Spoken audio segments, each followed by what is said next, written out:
नमस्कार दोस्तों, मैं हूं राजन तिवारी और आप देख रहे हैं ज्योतिष मंत्र।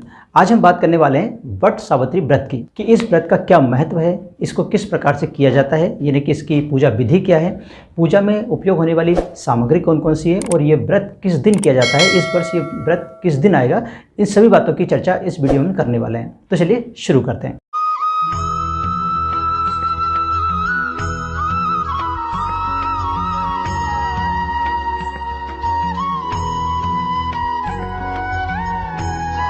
सबसे पहले हम बात करते हैं महत्व की। देखिए, ये जो व्रत है भारतवर्ष में प्रत्येक वर्ष ज्येष्ठ मास की कृष्ण पक्ष की अमावस्या के दिन मनाया जाता है। ऐसी मान्यता है कि इसी व्रत के प्रभाव से सती सावित्री ने अपने पति सत्यवान के प्राण यमराज से वापस लिए थे, मतलब अपने पति सत्यवान को पुनः जीवित कर लिया था। इसलिए इस दिन सुहागिन स्त्री अपने पति की लंबी उम्र के लिए ये व्रत को रखती है।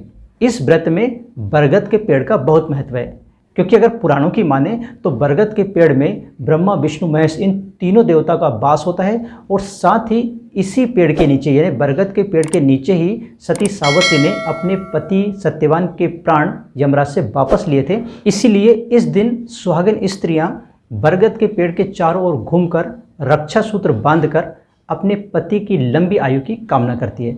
साथ ही इस व्रत के प्रभाव से घर में सुख शांति, धन संपदा और संतान सुख की प्राप्ति भी होती है। चलिए बात कर लेते हैं हम इसमें उपयोग होने वाली सामग्री की। तो देखिए, मैं आपको पहले ही बता रहा हूँ कि इस समय लॉकडाउन की स्थिति है, भारत में कोरोना वायरस का प्रकोप चल रहा है, हो सकता है मार्केट बंद हो, तो जो चीज़ उपलब्ध हो सके उसी से ही आप पूजा कर सकते हैं। मैं पहले ही आपको बताता हूँ, हर बार बताता हूँ कि पूजा करने के लिए या व्रत रखने के लिए भावना का होना ज़रूरी है, ना कि चीज़ों का होना ज़रूरी है। तो अगर आपकी भावना शुद्ध है, भावना सही है, तो अगर कोई चीज़ नहीं भी होगी तो भी आपको उस व्रत का फल अवश्य मिलेगा। तो चलिए मैं आपको बता देता हूँ कौन कौन सी चीज़ों की इसमें ज़रूरत पड़ती है।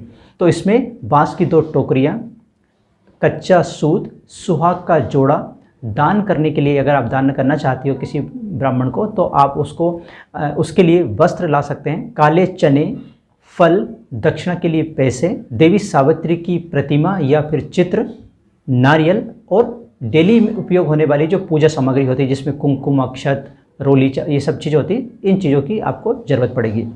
अब बात कर लेते हैं कि ये किस दिन पड़ने वाला है। तो इस वर्ष यानी 2021 में यह व्रत 10 जून को पड़ने वाला है। तो 10 जून को सभी सुहागिन स्त्रियाँ इस व्रत को करेंगी। चलिए अब बात कर लेते हैं इसकी पूजा विधि की, यानी किस प्रकार से इस व्रत को किया जाता है। तो देखिए, फिर आपको बता रहा हूँ कि विधि उतनी महत्वपूर्ण नहीं है जितना कि आपका भाव महत्वपूर्ण है, यानी कि आपकी आत्मा कितना है इस व्रत के प्रति, ये ज़्यादा महत्वपूर्ण है, ना कि उसकी विधि। फिर भी विधि क्या होती है वो मैं आपको बता देता हूँ। तो सुबह जो भी स्त्रियाँ व्रत को रखेंगी वो सुबह जल्दी उठकर अपने डेली के काम से निवृत्त होकर स्नान करके अपने आप को तैयार करेंगे, यानी जिसको 16 श्रृंगार कहते हैं, उस प्रकार से आप तैयार हो सकते हैं अगर आप चाहें तो। ठीक है, नहीं आपको होना है तो कोई बात नहीं, लेकिन इसमें ऐसा विधान है कि अगर आप 16 श्रृंगार करके व्रत को करें तो अच्छा रहता है, इसलिए आप 16 श्रृंगार करेंगे। इसके बाद जो 2 टोकरी मैंने बताई उसकी एक टोकरी में 7 प्रकार का अनाज रखेंगी, उसको कपड़े से ढक दें। इसके बाद जो दूसरी टोकरी है उसमें आप देवी सावित्री की प्रतिमा या चित्र जो भी आपके पास उपलब्ध हो उसको रखेंगे। इसके बाद जो घर के पास में अगर कोई बरगद का पेड़ हो तो वहाँ जाकर इस पूजा को किया जाता है।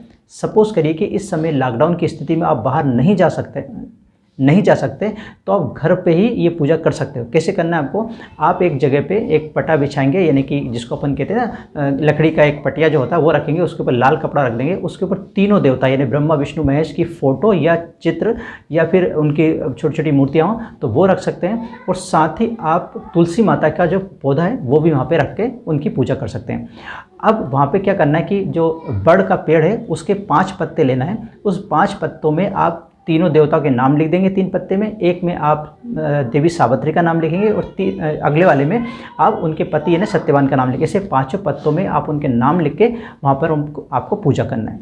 ठीक है, पूजा करने का तरीका वैसे ही होता है जैसे हर व्रत में जो पूजा करते हैं उसी तरह से आपको पूजा करना है। जो आपने सामग्री लाए हैं वो आपको यहाँ पे चढ़ा देना है। ठीक है, इसके बाद जो कच्चे सूत की मैंने बात करी थी उस कच्चे सूत से आपको एक हाथ में लेना है और एक जो पार्ट है उसका उसमें बांध के यानी तुलसी की माता में बांध कर आपको वहाँ पे चारों ओर चक्कर लगाते रहना है और वो उसको ऐसे लपेटते रहना है किसमें, तुलसी माता के पौधे में। अगर आप तुलसी माता के साथ पूजा कर रही हैं तो अदरवाइज आप बरगद के पेड़ में पूजा करी तो आप उसमें लपेटी, वैसे बरगद के पेड़ में ही लपेटने का है तुलसी माता में नहीं करना चाहती आप, तो किसी से आप बरगद के पेड़ की एक टहनी तोड़ के बुलवा लीजिए, यानी कि एक उसकी डाल तोड़ लाइए और उसको निमित्त मात्र मान के उसकी भी आप पूजा कर सकते हैं, ऐसा भी हो सकता है। ठीक है, तो जो आपको ठीक लगे उसमें से आप वो कर सकते हैं। फिर आप उसमें परिक्रमा लगाएंगे, उस सूत के धागे को लपेटते हुए 7 परिक्रमा लगा सकते हैं, 21 लगा सकते हैं, आप 108 भी लगा सकते हैं, जितनी अपनी शक्ति अनुसार आप जितनी भी परिक्रमा लगा सकते हैं, 108 तक कितनी भी आप लगा सकते हैं। इसके बाद उसी जगह बैठकर, अगर आप पेड़ के नीचे बैठे तो वहाँ पर, या आप घर पे बैठे तो वहीं बैठकर आपको वट सावित्री व्रत की कथा सुननी है। कथा सुनने के बाद आप पंडित जो भी वहाँ पे हो उनको आप दक्षिणा दीजिए। अगर आपने कपड़े दान करने के लिए लाए हैं तो आप कपड़े भी दान कर दीजिए। इसके बाद प्रसाद वितरण कीजिए और फिर अपने जो व्रत है उसको समाप्त कीजिए। तो ये थी छोटी सी विधि इसकी। तो इस विधि से, इस प्रकार जो मैंने आपको बताया, इस विधि से अगर आप व्रत को करती हैं तो इसका निश्चित ही आपको अच्छा फल मिलेगा। तो आशा करता हूँ आपको ये वीडियो अच्छा लगा होगा।